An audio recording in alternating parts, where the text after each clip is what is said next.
Fala turma, bom dia, boa tarde, boa noite. Muito obrigado pela sua audiência. Não sei se você vai estar ouvindo a gente de manhã, de tarde ou de noite, então segue aqui a nosso saluting para você. Eu tenho hoje aqui no Masters of Marketing um episódio bem diferente. É um episódio que nasceu da gente ter olhado um post de uma das pessoas que está aqui com a gente. E eu vou contar para vocês qual é a ideia. A ideia aqui é a gente falar da importância da inovação e do marketing estarem andando juntos, lado a lado. Então, tenho aqui comigo André Brito, CMO da Balduco, nosso membro, parte do nosso board, já participou de eventos, isso, aquilo, outro. E Carlo Balduco, primeiro Loungecast, o podcast, participando, acionista da empresa, e o homem que me falaram que é responsável por gerar inspiração e inovação para todo mundo que consome a marca. Sejam muito bem-vindos. Eu geralmente não leio nada, não fico, foi em tal lugar e tal. É uma coisa bem mais freestyle aqui, uma conversa entre amigos para a gente explorar um pouquinho essa ligação entre inspiração, inovação e marketing. Sejam muito bem-vindos, meus amigos. Obrigado pelo convite. É isso aí, obrigado pelo convite, Fabiano. Um prazer estar aqui e um prazer estrear aqui com o Carlo, a dupla.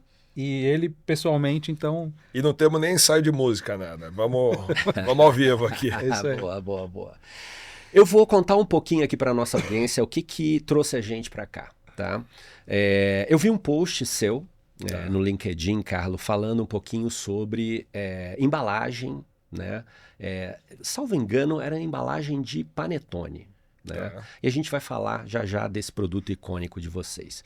E quando eu vi esse post, Carlo, eu olhei e falei assim, calma aí, temos uma coisa aqui, porque a gente ainda não trouxe nenhuma conversa entre pessoas que estão representando a inovação dentro de empresas. A gente já trouxe CFOs, CEOs, fundadores, mas a pessoa que está representando a inovação a gente não trouxe para conversar com marketing. E eu queria começar aqui pedindo para você contar um pouquinho do teu papel, teu dia a dia dentro da Balduco, que também me falaram que você é o pai da Casa Balduco. Então, aproveita e conta as duas coisas para gente. Então, eu já começo logo, vou tomar aqui à frente. Bom, na verdade é o seguinte, eu costumo dizer para o André, para todo o time de marketing, enfim, o André toca super bem a área, eu me meto na medida do possível, eles também me ouvem na medida do possível e está tudo ótimo, eu acho que essa é a grande integração nossa, mas eu costumo dizer que eu tenho um MBA dentro de casa. Eu tenho 4 filhos que vão de 22 a 9 anos e moram todos comigo, enfim, comigo com a minha esposa. Então eu tenho um MBA das inspirações que estão acontecendo pelo mundo, não digo de produtos, mas enfim, de canais, de diversidades em outros temas, e eles vão sempre me instigando com isso. Então eu acho que hoje eu me considero um pouco mais conectado com essa geração. E eu tento importar isso para dentro da companhia. Eu acho que a Pandurata, a Balduco, enfim, ela é a Balduco, na verdade, ela sempre teve uma característica um pouco mais sisuda, acho que como marca, sempre foi uma marca um pouco mais para adulto, por causa do posicionamento que nasceu pelo Panetone, enfim, o Panetone é um produto que realmente os adultos tinham uma aderência maior, depois entrou o Chocotone, as crianças entram na categoria através do Chocotone, mas eu acho que a gente sempre foi uma marca muito mais adulta. E a gente tinha que conversar, de certa forma, um pouco mais com esse consumidor do futuro e essas novas gerações. Então, eu costumo dizer desse MBA dentro da minha casa e eu vou fazendo essas pequenas provocações em termos de inovação. A gente tem por característica também viajar muito, tanto nós quanto os executivos da empresa, então as viagens são inspiradoras. Quando o mundo da moda, que o pessoal sai para ver, girar, conversar, ver vitrine, ver produto, ver tendência, a gente sai exatamente igual. Quer dizer, a gente entra no supermercado, ou na Itália, na Alemanha, na França, onde for, na Turquia, e a gente mapeia aquelas gôndolas todas dos nossos interesses da forma mais assim, enfim, da melhor forma possível do que nos interessa. A gente traz malas e malas de produtos. a gente tenta adaptar o que realmente a gente acha que pode ter, de certa forma, pode dar certo aqui. Então, essa é uma característica minha, que eu fui aprendendo. Eu tenho um irmão mais velho que também tem muito dessa característica de inovação, de produtos. Mas, hoje em dia, eu acho que eu faço, com a área de marketing, um papel muito mais próximo nesse sentido. Quanto a Casa Balduco, não sei se já é o momento de eu contar aqui, mas eu vou ser bem breve. Casa Balduco nasceu há 13 anos atrás. Na época a gente tinha um diretor de marketing, era o Paulo Cardamone. E eu falei, Paulo, eu tenho um projeto. Obviamente conversei com meu irmão e falei, ó, tem um projeto que é levar a experiência da marca para um outro lugar. Mais próximo dos seus consumidores. Mais também, próximo né? dos meus consumidores, mas de novos consumidores. A gente via muito que acontecia assim, com a sazonalidade. Por exemplo, um exemplo que eu sempre dou é o mercado de chocolate, por exemplo. O mercado de ovos de Páscoa vinha caindo muito a venda em supermercados, em hipermercados, que na época eram muito fortes, o atacarejo ainda era menos relevante. E vinham caindo muito, porque nasciam várias outras varejistas com experiências melhores, pequenas boutiques de chocolate que vendiam os ovos, no final ao mesmo preço, porque o chocolate, o ovo de Páscoa custava bem caro, e foram perdendo mercado para isso. E a gente viu começando uma tendência no panetone. Eu brinco que a nossa segunda loja, que foi depois da loja dos Jardins aqui em São Paulo, foi a loja do Shopping Eldorado. No térreo do Shopping Eldorado, até a farmácia estava vendendo panetone. Então era uma loucura o que a gente via que estava saindo do mercado e indo para essas novas tendências de vender panetone em outras lojas, sorveteria, chocolateria, enfim. E a gente quis criar essa experiência e eu acho que o pulo do gato foi justamente com a fatia quentinha, para ter o panetone durante o ano todo, sem tirar, sem descaracterizar o Natal, sem tirar a magia do Natal, que era algo que a gente se preocupava muito. Então a gente usou ali como cerne, como a coluna vertebral da Casa Balduco a fatia. E hoje a fatia é mais de 30% das vendas dentro de cada Casa Balduco. Então foi mais ou menos por aí. E as coisas foram acontecendo e novos consumidores foram entrando e a gente conseguiu angariar, sei lá, executivos que nunca entravam no mercado para comprar a marca Balduco e eles vão ali e várias vezes estão ali esbarrando na marca dentro de uma Casa Balduco, lendo um pouco das mensagens que a gente tem, vendo as nossas fotografias, conhecendo a nossa história e conhecendo, de certa forma, a cozinha do seu Balduco do lado de dentro ali. Então foi um pouco disso que aconteceu. Legal. Bom, teu trabalho fica um pouquinho mais fácil, né, André? Porque um cara curioso, né, inovador, que carrega a marca no sobrenome, facilita um pouquinho o trabalho do chefe de marketing, né? Conta pra gente. E aumenta as demandas também, né? Então eu preciso ser um bom gerenciador de demandas. Mas eu acho que, eu tenho mais ou menos metade da minha experiência em multinacional e metade em empresa nacional. E acho que essa é uma das grandes diferenças que a gente tem no dia a dia, né? Então, primeiro que você tem alguém que tem um sobrenome, que a marca é o próprio sobrenome. Então, o carinho, a atenção, a preocupação que a gente tem na gestão da reputação, da criação dessa marca, tem que ser redobrado, triplicado. Depois, eu acho que são esses olhares de quem nasceu, cresceu, entende muito da cultura, do propósito, mas que também consegue se atualizar, que é o ponto que o Carlos está trazendo, né? Então, tem que agradecer também muito aos filhos dele, porque eles permitem a gente fazer os movimentos olhando para frente. E eu acho que quando eu comecei essa jornada, a minha preocupação é como é que eu vou convencer a Balduco, que é a Balduco, de que tem que fazer algumas coisas que sejam diferentes do que já fez, com todo o sucesso que fez ela chegar até onde ela chegou. E a gente trazendo essa provocação.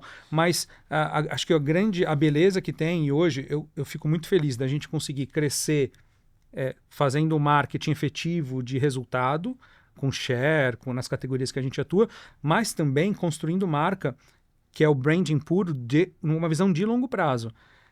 E não tem ninguém mais interessado em construir futuro e longo prazo com quem nasceu construindo a marca desde do momento zero, né? Seja o Carlos, seja o irmão dele, o Máximo. Então, é um trabalho que eu vou te dizer que, embora a gente tenha que realmente tentar traduzir algumas intenções, algumas provocações. Eu falo que o nosso papel em marketing é muito, beleza, tá certo que o Carlos está trazendo, que o Máximo está trazendo, mas a gente tem que traduzir isso na leitura do consumidor. Então, o meu chefe é o chefe deles, né? É o consumidor que está lá fora. Então, o nosso papel é colocar essa lente estratégica. Entendi, Carlos. Tem uma tendência aí, deixa eu trazer para dentro e ver como é que agora a gente, olhando o nosso consumidor e olhando a estratégia da marca, consegue traduzir isso em algo prático. E eu acho que a gente tem conseguido fazer isso de forma bem efetiva, né? Porque a marca está andando muito bem. Legal. Isso foi só a apresentação, né? E eu queimei a largada porque tem um ping-pong pra gente aquecer, mas a gente já entrou direto. Mas e aí, eu acho que o bom é ter um CMO ponderado, entendeu? Exatamente. Você ter uma área de marketing ponderada para também segurar um pouco das nossas... E às vezes falar alguns nãos, né? Opa! Acho que falar sim é mole, né? É mole. Senão a gente vira só... Essa sempre foi minha preocupação, virar só executor e parar de pensar. Então, a área de marketing tem que trazer esse viés da estratégia. É a gente o responsável por isso e essa ponderação é fundamental. E é um exercício diário isso. Né? Show. Eu vou usar uma das nossas perguntas ping-pong aqui para depois eu não apanhar da galera que fez o roteiro aqui pra gente, tá? Que a gente já saiu do roteiro, mas tá tudo certo. O que a gente não encontra no Google sobre o Carlo? E vale para você também, André. O que a gente não encontra no Google? Eu vou dar um exemplo para vocês, tá? Para vocês pensarem. A gente já teve aqui o Alan Spector, CMO da L'Oréal. E ele falou para mim, cara, eu tenho uma banda de carnaval. Eu falei, pô, banda de carnaval? A gente já teve várias histórias interessantes com essa pergunta aqui. Então, vai você primeiro, Carlo. O que a gente não encontra no Google sobre o Carlo? O Carlo Andrea Balduco é corintiano. E muita gente se assusta quando eu falo isso. E não é porque o André é corintiano, não. Na verdade, então acho que esse é uma curiosidade, muitas vezes. Eu era um seguidor de jovem, era um pouco mais fanático, hoje não. Mas e me perguntam, mas como é que você, italiano, família italiana, pai italiano, mãe italiana, é corintiano, cara? Falo, cara, assim, meu pai veio da Itália com 18 anos de idade. Ele era apaixonado, ele é de Torino, ele era apaixonado pela Juventus, pela Juve de Turim. Então, como ele já veio mais velho, ele não se apegou a nenhum grande time.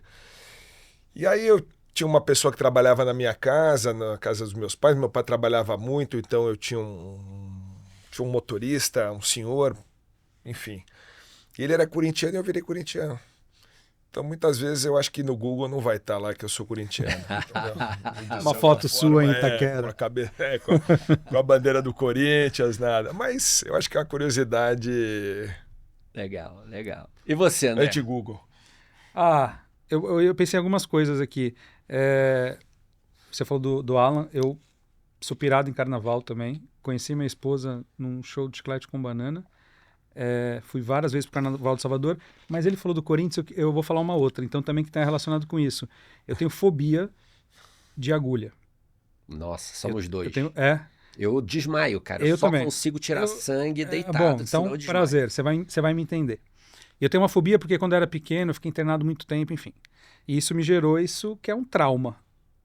E quando o Corinthians estava disputando a Libertadores, em 2012, eu fiz uma promessa, que eu ia fazer uma tatuagem em homenagem ao Corinthians, campeão da Libertadores. Contra a maior fobia que eu tenho, que são as agulhas. E eu fiz. Nossa, isso então, aí assim, é o que enfrentar o problema de frente, hein? Isso aí é um skill bom para ter no CMO, cara. Eu nem sabia. Tem gavião nas costas aqui na brincadeira. Bom, meus amigos, eu queria começar a falar de legado e futuro, né? Vocês têm não só uma marca, mas uma empresa geracional, né? E construir uma empresa geracional, às vezes pode parecer simples a gente falar, mas é bem mais difícil de fazer. Eu queria que vocês comentassem um pouquinho qual é o maior desafio de preservar essa construção geracional de uma empresa como a Balduco? Quer começar? Posso começar? Acho que aqui, Fabiano, volta um pouquinho no que a gente estava falando antes, né? Eu acho que o cuidado que a gente tem que ter, e a minha crítica muitas vezes, quando você tem uma mudança contínua nos executivos que comandam uma empresa, uma marca, é a necessidade de querer mudar e perder um pouco os critérios do porquê as mudanças estão sendo promovidas. Porque aí as pessoas, em geral, tendem a querer deixar uma assinatura e descaracterizam Sim. uma visão ou um trabalho mais de longo prazo. A minha visão, ou a nossa visão na Balduco, é que eu acredito que o sucesso da Balduco está pautado em três coisas que fez muito bem feito na história. Primeiro, o storytelling verdadeiro. Então, ninguém quis mudar a história e só levou para a publicidade, na década de 90, exatamente a história que aconteceu, que foi a vinda do avô do Carlo com o pai dele, da Itália, vindo para cá. E por trás dessa história, o desejo de fazer coisas que são diferentes. E isso está na essência, tem uma frase que é: se não tiver, a gente faz. Essa frase estava na publicidade no primeiro filme que a Balduco levou para contar essa história, esse posicionamento, que foi em 1997, com a Almap na época, e que ela foi contínua durante décadas, claro, sendo adaptada aos produtos, às ocasiões, mas mantendo essa ideia, esse propósito de fazer coisas diferentes. Segundo, eu já disse, que é a própria consistência. Então, uma vez isso posto, a marca, durante décadas, construiu esse imaginário dessa pessoa, do fundador, do senhor Balduco, que tira do forno, que serve as pessoas, e que, inclusive, foi a própria ideia, o pontapé, para criar a Casa Balduco e servir as pessoas como a gente servia na publicidade e ele servia na cozinha dele, que o Carlo comentou. E o terceiro, que aí é o mais difícil e é onde eu entrei, porque esses dois estão postos, e eu quis que a gente conseguisse aumentar um pouco o volume. O terceiro é a evolução constante. Então, um storytelling verdadeiro, uma consistência muito concreta e uma crença que a consistência é importante. E o terceiro é que a gente não pode ficar parado. A gente precisa evoluir o tempo todo. E esse é um mindset que, ao ter um mindset de inovação, que a própria empresa já tem, mas aí muitas vezes canalizada ao produto, a gente levou isso também para outras camadas. Para a camada do varejo, como o Carlos comentou, para a camada da comunicação e para a própria camada da atitude da marca. Tendo isso feito, aí a gente começou a entender como é que a gente evolui sem alienar. Como é que eu consigo trazer o filho do Carlos, que tem 20 anos, mas eu consigo manter a esposa do Carlos, que tem 30 anos. Não vou falar a idade dela aqui. Mas já ia arrumar um problema sério. Eu não sei qual é essa. Mas o meu ponto que eu faço, a referência é muito difícil uma marca que consegue ter a mesma relevância. Eu com o meu filho consumidora de Balduco e minha mãe consumidora de Balduco há muitas décadas. E a gente como marca tem esse desafio de conseguir falar com os dois sem alienar os dois, mantendo a relevância para ambos. Né? Sim, legal. Muito bom ponto, cara, porque no final do dia, vocês estão com essa conversa, né, há gerações, né? E como é que você consegue manter essa conversa viva, as pessoas engajadas nela? Isso é um desafio bacana de ter. Puxando um pouco o que o André tocou no assunto, eu acho que esse sempre foi o DNA nosso, da família como toda. A família é muito pequena. Então, nós somos em 3 irmãos. Meus pais não têm irmãos, então eu não tenho primos. E eu sou o mais novo de um casal de irmãos, mais velho que eu, 14 anos, e a minha irmã 12 anos. Enfim, eu acho que também essa diferenciação de idade é algo que ajuda a perpetuar um pouco os pensamentos. O meu irmão obviamente é mais industrial, nasceu mais dentro da indústria, sempre foi muito ligado à fabricação, à industrialização, enfim, a volume. E esse também é um mindset que a gente vai mudando aos poucos, quer dizer, às vezes não precisa, por mais que o Brasil seja o tamanho que é, aqui a escala fala muito alto para o industrial. E o meu irmão é um cara industrial. E E aí o mindset de mudar também para pequenas oportunidades de mercado, categorias menos relevantes, alguns nichos que a gente pode transformar em nichão. E esse sempre foi o DNA da Balduco. O meu avô, quando veio, viu a oportunidade no Panetone. O segundo produto foi um que chama-se biscoito de champanhe, que ninguém fazia. Depois, um terceiro produto foi a torrada, que ninguém fazia. Quer dizer, o Grissini a gente trouxe para o Brasil, que hoje não está mais em linha, mas a gente está importando com a vontade de voltar com esse produto nacionalizado. E N categorias, o Chocobisco e o Cookies, que a gente trouxe de um pequeno nicho que era fabricado por um concorrente, a gente conseguiu expandir, virou líder absoluto nesse mercado. O próprio Wafer, que na época não era tão relevante. Então o que nos move é essa diferenciação. É assim, opa, eu não me compara com fulano, não me compara com ciclano, com todo o respeito do mundo, mas assim, nós não somos uma empresa de querer entrar no mercado de creme cracker, de querer brigar num mercado de Maria Maizena, enfim. A gente é uma empresa onde a gente quer pôr o nosso DNA que veio do Panetone. Hoje a gente é uma monobrand.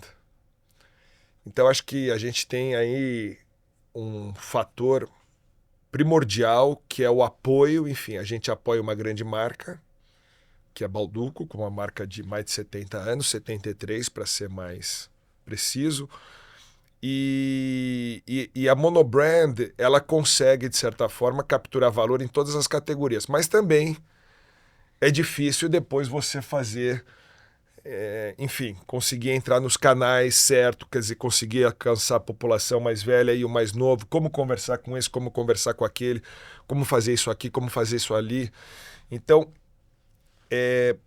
eu acho que essa junção toda das características da marca nos faz sempre ter essa característica nossa de querer fazer um pouco diferente, de querer trazer os desafios para o marketing. É lógico, quando eu falo que eu tento ser um inspirador e adoraria ter até esse nome, né? Que a gente até já ensaiou lá, mas eu não tenho coragem.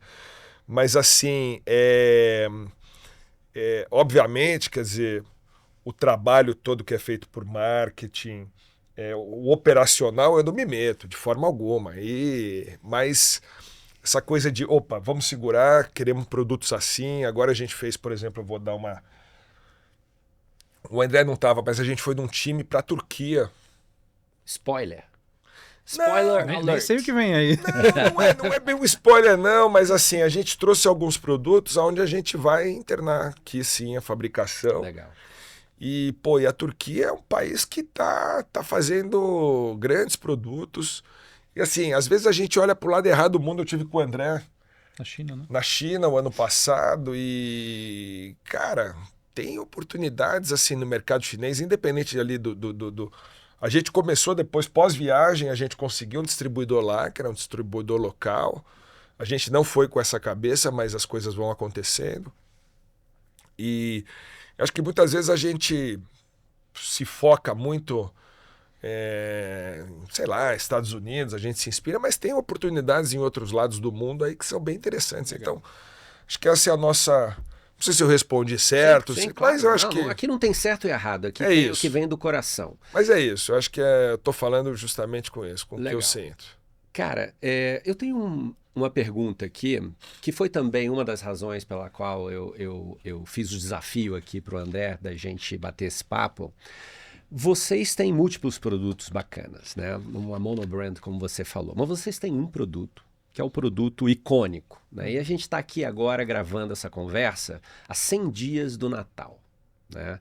E aí eu fico pensando, cara, se eu tivesse no lugar deles, né, eu gostaria de que alguém me fizesse essa pergunta. Como é que você inova ano atrás ano, depois de 73 anos nesse negócio? Como é que você inova para fazer com que o Natal, para fazer com que o Panetone, para fazer com que o teu produto icônico, é isso que eu quero explorar aqui, como é que a gente faz para inovar um produto icônico ano atrás ano durante 73 anos? Vou deixar o André falar, se você quiser eu falo. Aí... Não, eu posso começar. Então vai lá.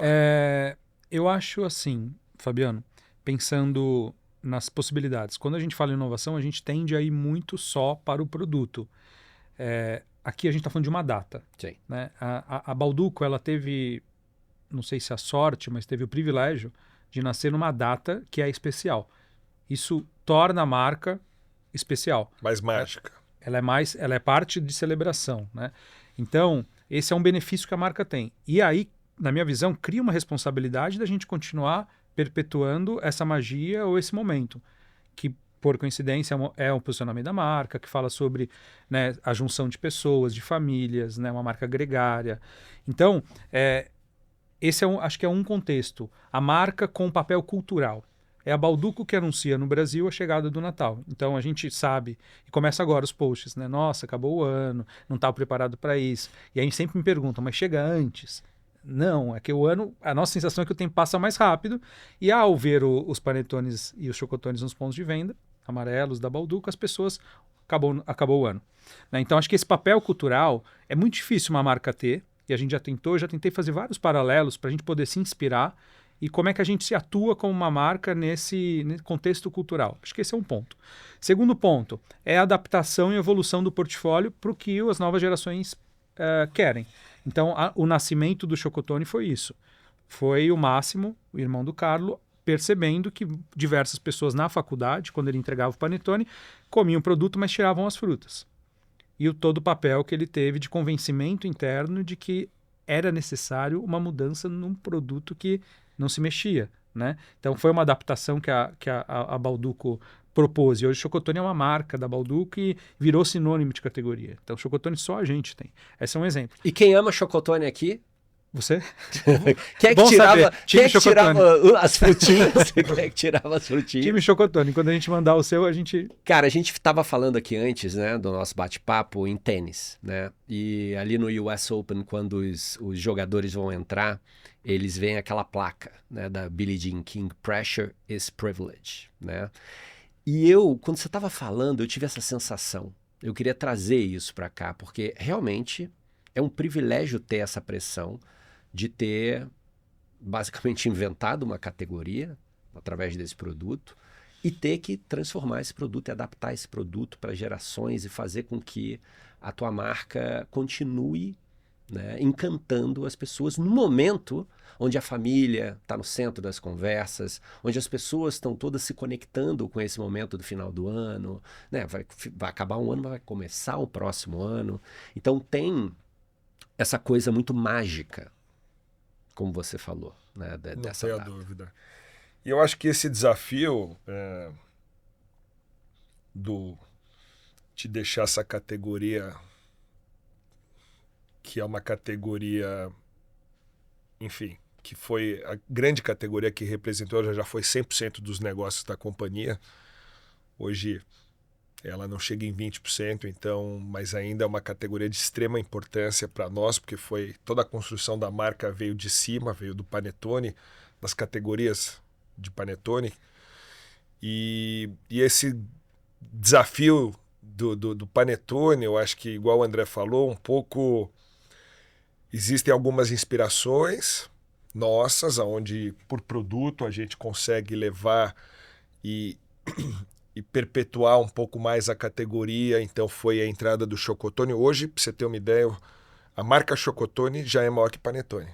Fala Ela sério. ultrapassou há 2 anos atrás a quantidade de produtos produzidas, tanto de Chocotone já passou o de Panetone. Por quê? Porque além do Chocotone, que é o Chocotone é o produto principal, mas você tem esses recobertos, você tem esses com recheio, recheados, enfim. Então você começa a ter multiprodutos embaixo da marca Chocotone que fazem esse papel de justamente trazer novos entrantes na categoria de Natal. Porque se você for ver, quer dizer, a categoria de Panetone ela é um pouco mais envelhecida.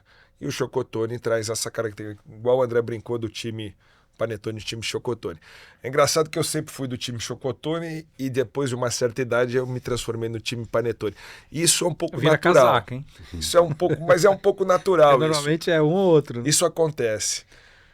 Mas falando um pouco por aí, quer dizer, a gente está vendo isso nos Estados Unidos hoje, com o desafio de levar uma categoria que não existe. Pois são anos e anos. E é um desafio enorme, porque a gente já tentou entrar pelo Natal, Christmas, e não funcionou. Então hoje a gente está em holidays.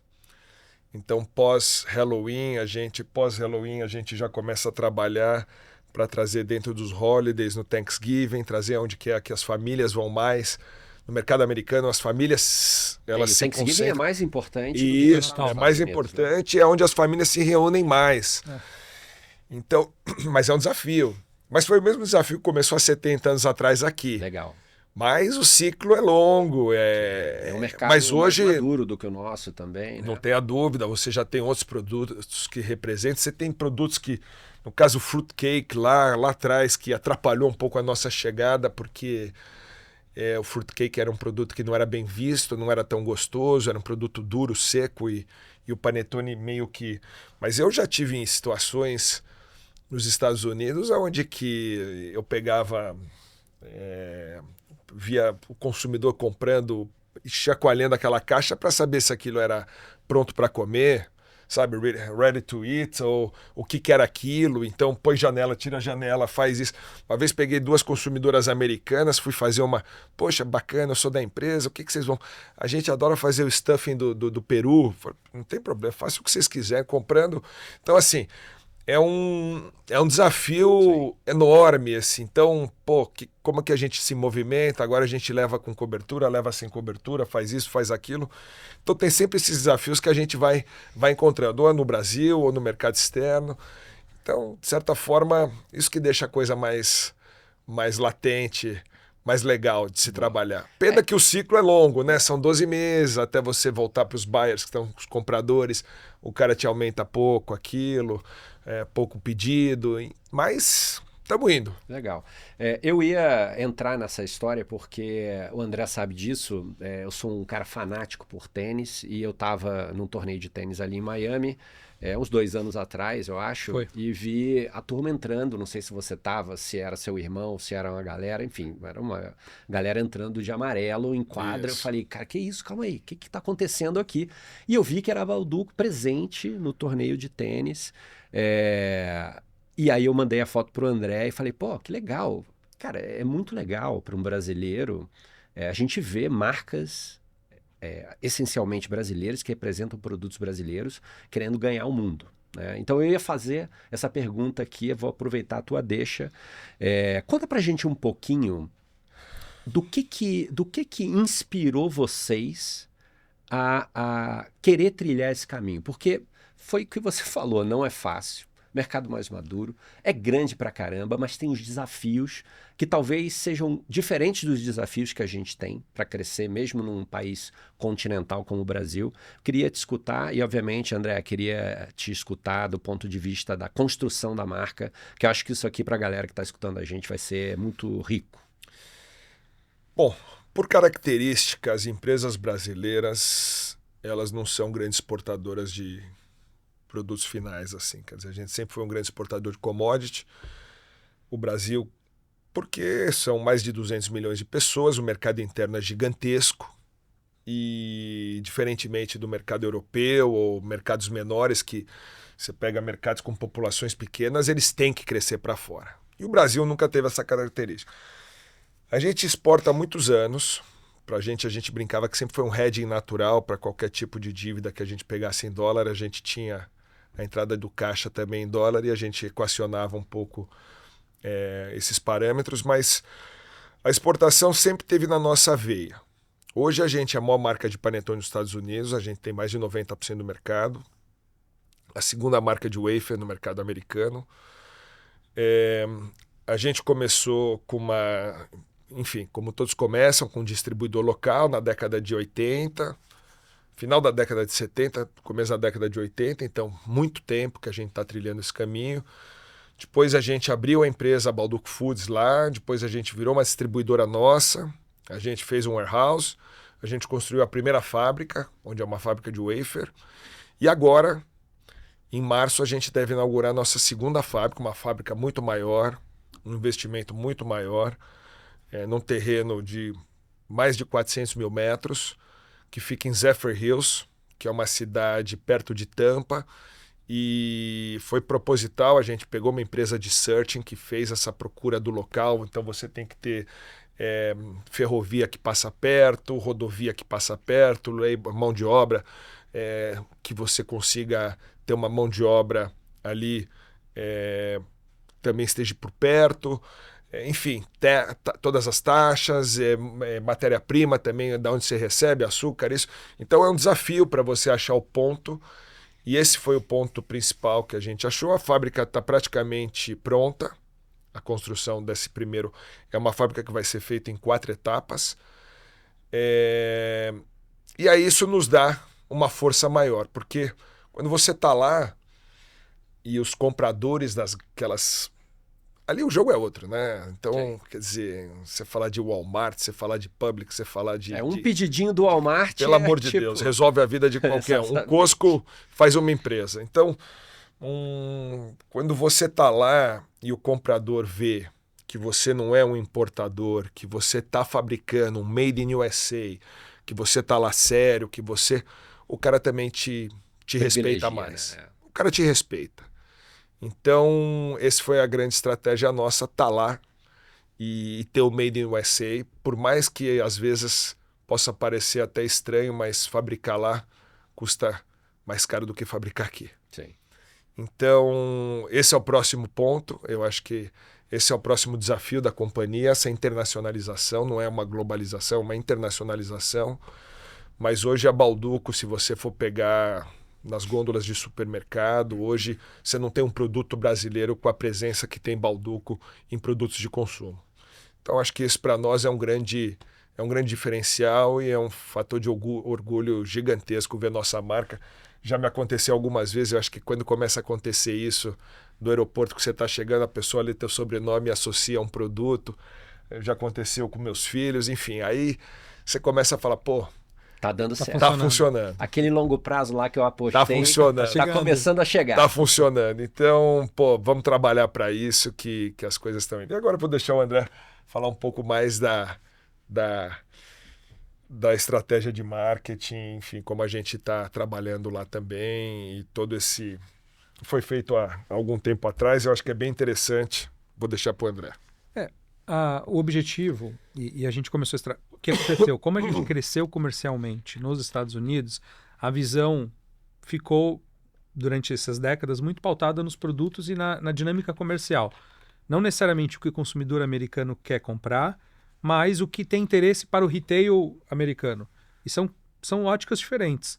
Uma é o portfólio que eu levo para o varejo, porque para ele tem interesse.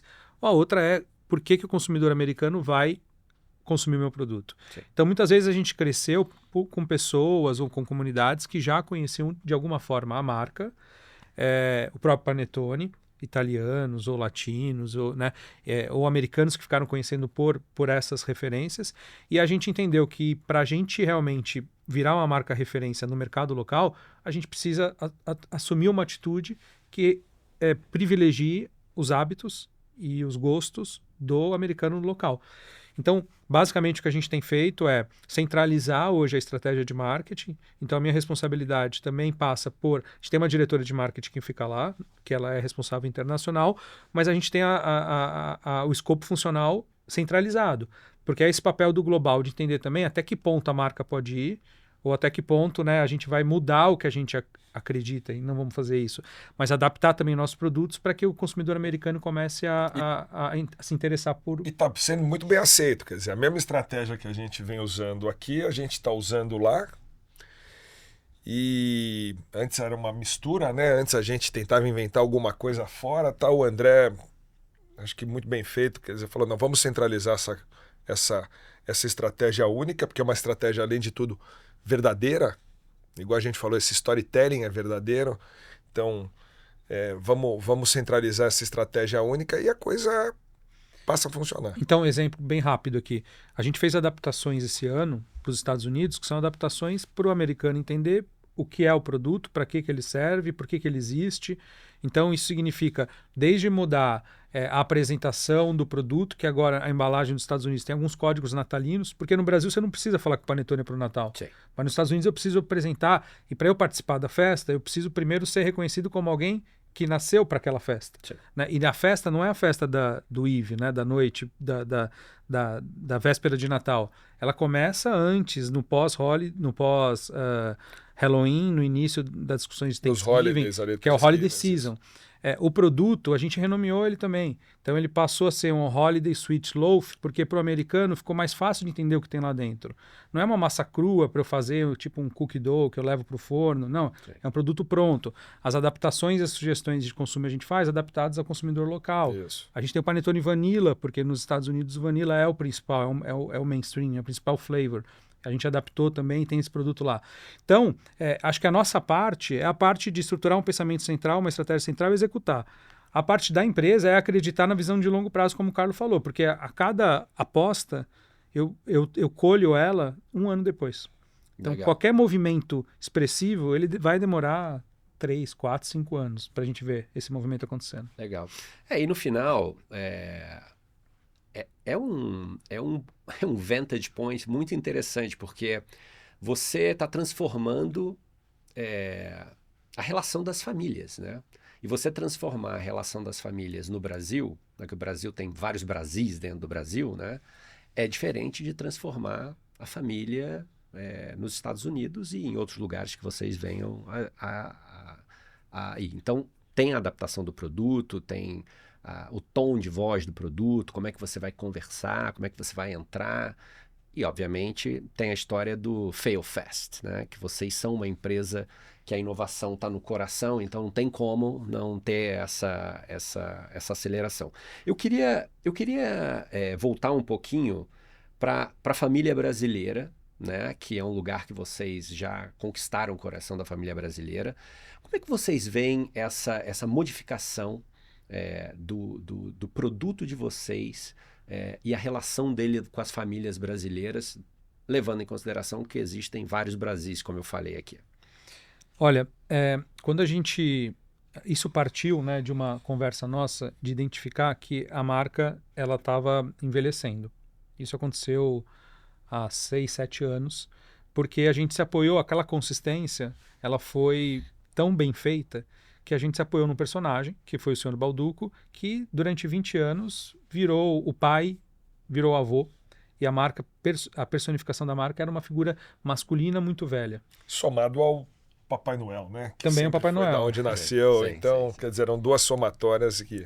Tá. E aí, internamente, a gente sentou e falou, olha, a gente precisa mudar esse imaginário, porque senão a gente vai se afastar dos filhos do cara e das novas gerações que estão chegando. E aí, Fabiano, o ponto de partida, quando a gente começou essa estratégia, foi, então vamos entender o que mudou nas famílias. Porque se uma coisa que a marca tem muito forte é o território de família. Legal. O que eu brinco essa consistência aconteceu durante 20 anos e pelo menos a única coisa que eu tenho certeza é que a marca falou a cada comercial 2 vezes a palavra família. Porque era da família Balduco para a sua família. Essa foi a assinatura durante 20 e poucos anos. 20 anos. E a gente foi entender. E a gente fez um trabalho super profundo, daria só uma conversa só sobre isso, mas tinha sociólogo envolvido, antropólogo envolvido, para entender o que era aquela representatividade de família na década de 90, quando começou esse posicionamento, e o que é a família em 2020. Né? E no final, resumidamente, é assim, mudam os formatos, porque hoje os formatos são muito mais plurais, mas tem uma coisa por trás que é igual que o desejo de união. E mais do que isso, o conceito de família expandiu. Não é só a família do pai, filho, RG, nome, sobrenome, mas é a família de senso de família, porque se expandiu isso com redes sociais, com as amizades, com as comunidades. Então as pessoas elevaram o conceito de família para um grupo maior do que a própria casa da família. Eu gosto muito de citar o exemplo de referência cultural que a gente tem da Disney nessas 2 polos. A Disney, que fazia o Rei Leão lá atrás, na década de 90, que era a relação pai e filho, masculina, patriarcal, em que o filho precisa ser protegido pelo pai, o pai herói, que era exatamente o que a gente tinha na publicidade da Balduco.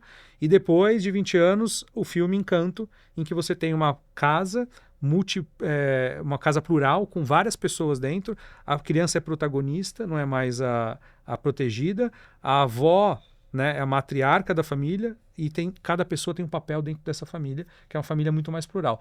Então a marca, entendendo isso, voltou e redefiniu. Então, primeira coisa, da família Balduco para sua família é uma relação ainda, uma visão que era muito relacionada ao produto, à cozinha, né, ao ato de dar alguma coisa. mas não é tão inspiracional para a gente abrir uma conversa, para a gente entrar em diálogos, né? E a gente repensou e chegou na nova assinatura da marca, que é Balduco, um sentimento chamado família. Um sentimento chamado família, ele fala exatamente sobre essa família que vai além do sobrenome. E a gente fala menos sobre os formatos, porque eles estão aí, e muito mais tenta representá-los na publicidade, mas não é sobre isso. É sobre o contexto de união, as pessoas quererem estar juntas. E isso abre oportunidades para a gente falar com públicos muito diferentes. Então, desde o gamer, que é um público que a gente atua, porque a gente tem hoje patrocínios no eSports, a gente teve collab agora com a PlayStation. Então é um grupo e as pessoas, né, interagem entre si e muitas vezes seguem o influenciador e elas se sentem da família porque elas têm o mesmo influenciador ali como referência. Legal. A gente fez uma ação com o Gaules agora, tem a tribo e tudo mais. Então isso é uma família. Como é a família ainda do avô com o filho dele, com o neto dele. Então a gente consegue transitar bem e segmentar as mensagens com meios diferentes para os públicos diferentes. Muito legal, muito legal. Eu queria agora passar rapidamente por uma questão de tecnologia e tendência, porque eu vi que você falou, Carlos, a gente foi para a China, a gente foi para a Turquia. Como é que é essa caça às tendências no final do dia? Porque você tem que estar ali sempre de olho no que vai, de uma certa forma, tocar a tua indústria, tocar a tua marca. Bom, na verdade, quando eu falo em tendências, você tem várias categorias. Hoje a Balduco é muito focada na categoria de fornos, ou seja, produtos feitos com farinha e que passam por fornos enormes e saem produtos panificados. Hoje a gente está no mercado de pães falando em tecnologia, o nosso pão é o único pão do mercado. A gente demorou 10 anos desenvolvendo isso, só tem na Itália um pão igual, um pão de longa duração e que é feito, foram 10 anos. Então assim, ali tem tecnologia aplicada realmente, fermentação natural, tem todo um trabalho por trás. Tem selamento das embalagens muito melhores do que qualquer embalagem no mercado, salas extremamente limpas onde a gente faz as embalagens e tudo mais. Então isso também faz parte. A tecnologia trouxe para nós essa possibilidade de entrar num mercado como foi o pão, que não é um mercado novo, porém é um mercado enorme. Porém a gente entrou com um pão com uma validade maior do que a do mercado, justamente para poder chegar mais longe. Você sabe que a primeira característica que o consumidor tem quando ele vai comprar um pão é pegar, ver a data de validade e pegar aquele que está mais novo, porque o pão vence rápido. Sim. Então, isso quando você pega... O pão é muito forte na costa brasileira. Quando você vai entrando para dentro do país, você começa a perder muito desse... Você não tem muita marca que chegue com as distribuições devido ao shelf life. Então, eu acho que tudo isso faz com que esse movimento com a marca. Eu acho que quando você começa a trombar com a marca em outras partes do supermercado ou em outras categorias, igual você abriu aqui o nosso...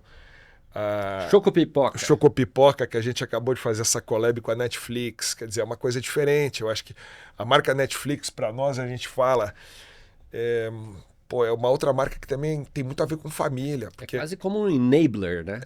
Porque você tá ali, quer dizer, você tá com teus filhos num domingo, você tá com a tua esposa e mais um filho, também tem essa coisa da família, então é uma combinação super bacana. Então a gente fala, o que é gostoso de comer ali, fora um biscoito. E aqui estão vindo outros produtos também, que vão ser bem disruptivos também para o mercado brasileiro, devem entrar todos agora em outubro.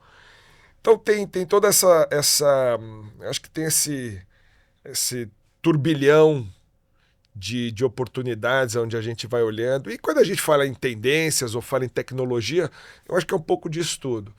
A tecnologia por si mais aplicada em termos de e-commerce ou vendas por outros canais, tal, vou deixar até para o André falar mais do que eu, porque ele está mais por dentro. Mas essa multicanalidade também nossa, por exemplo, eu vou falar um pouco dessas lojas amarelas, loja Balduco, que é uma loja de marca nossa. Isso nasceu há pouco tempo, vou contar uma história rapidinha, quando a gente tem o Andrea Martini, que é o nosso CEO, quando ele entrou na empresa 4 anos atrás, depois de uns 6 meses, ele foi visitar uma loja que a gente tinha em Roseira, que a gente chamava de loja de fábrica, porque tinha ali uma fábrica, não muito perto, mas foi uma oportunidade de um local, num posto de gasolina, e ele viu famílias e famílias tirando foto com a logomarca Balduco atrás. Era um container, Era um container amarelo. O pessoal tirando selfie. Ele falou, mas que isso, né? Aqui tem alguma coisa que, pô... Então você tinha aquela marca, que era uma marca, uma love brand, você tem aquela marca, as pessoas tirando foto com o produto, atrás daquele container, daquela logomarca, e a gente falou, vamos fazer o seguinte, vamos montar uma mega loja, onde a gente possa embarcar e colocar todos os produtos, onde a gente possa testar produtos, onde o consumidor possa ter experiência com a marca, onde a gente possa nos apresentar melhor. E a gente fez isso na loja da Castelo Branco. Te convido para visitar, acho que é uma experiência extraordinária. As famílias ficam encantadas. Ela é uma loja para super instagramável, onde você tira foto, onde as pessoas... A primeira reação, eu passei horas e horas já na frente da porta dessa loja. A primeira reação das famílias é: nossa, eu não sabia que a Balduco fazia isso. Nossa, eu não sabia que a Balduco fazia aquilo. Nossa, eu não sabia que a Balduco tinha isso. Quer dizer, e por se tratar de uma monobrand, às vezes as pessoas, por aquele amarelo e tal, as pessoas realmente se confundem. Então, acho que a tecnologia é isso. Quando eu falo tecnologia, eu acho que é a forma da gente realizar essa multicanalidade, a forma da gente se apresentar ao consumidor. Então, está tudo vinculado a isso. Espero ter respondido também. Boa. Bom, eu falei para vocês que passava rápido. Passou, né? Mas eu tenho um último desafio aqui para vocês, para a gente refletir. A gente sempre gosta de perguntar para as pessoas que sentam aqui no nosso programa, no Masters of Marketing, qual é o conselho, você entendeu, que a gente pode dar para as pessoas que estão entrando no marketing agora, estão estudando, ou estão desenvolvendo as suas carreiras. E como é um momento único que a gente tem aqui, uma pessoa que lidera o marketing e a outra curiosa, que lidera a inspiração e inovação, eu queria que cada um de vocês deixasse uma mensagem, um conselho para as pessoas que estão escutando a gente, que estão se desenvolvendo nas suas carreiras, alguma coisa que talvez tenha acontecido com vocês, que vocês acham legal deixar aqui como legado da nossa conversa, fora todos os milhões de insights bacanas que a gente já teve aqui. Posso começar? Olha, Fabiano, a gente falou, e enquanto o Carlos estava falando, eu estava pensando sobre isso. Como é que a gente canaliza essa visão, essa energia, essa vontade em trazer algo concreto, né? Em algo que faça sentido. Eu acho que cada vez mais o trabalho de marketing é cada vez mais complexo, porque ele é cada vez mais articulado, no sentido de, se antigamente o meu trabalho, e eu cheguei a fazer isso, né? Conto um pouco da minha idade, a fazer um filme de televisão, entregar esse filme para um veículo, e o veículo colocar lá, e o meu trabalho estava feito, eu precisava esperar 2 semanas para ver se a Nielsen apontava crescimento. Hoje ele é muito mais complexo, ele precisa de muito mais skills, né? Então eu acho que, primeiro, repertório, criação de repertório, cada vez mais na complexidade que a gente tem de atuação, o profissional de marketing precisa ter repertório. E o repertório passa sim por capacidade analítica, porque eu trago isso muito, acho que às vezes no marketing, se a gente cai na criação, a gente perde a estratégia. Eu sempre falo isso, a criação sem execução é alucinação. Mas a criação sem estratégia, ela é dispersão também.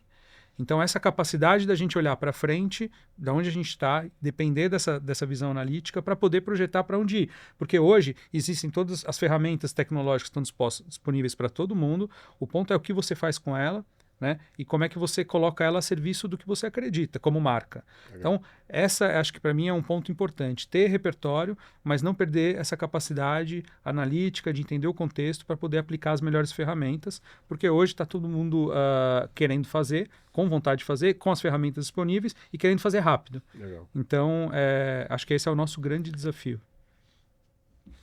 Bom, o André foi extremamente técnico. Eu vou falar aqui um pouco mais com o coração, porque eu não sou marqueteiro de formação. Mas eu acho que assim, o principal para alguém que esteja entrando... Minha filha, por exemplo, entrou na faculdade de marketing esse ano. E eu acho entender muito bem os valores da marca. Eu acho que eu estou há mais de 30 anos dentro da companhia, há 30 anos exatos.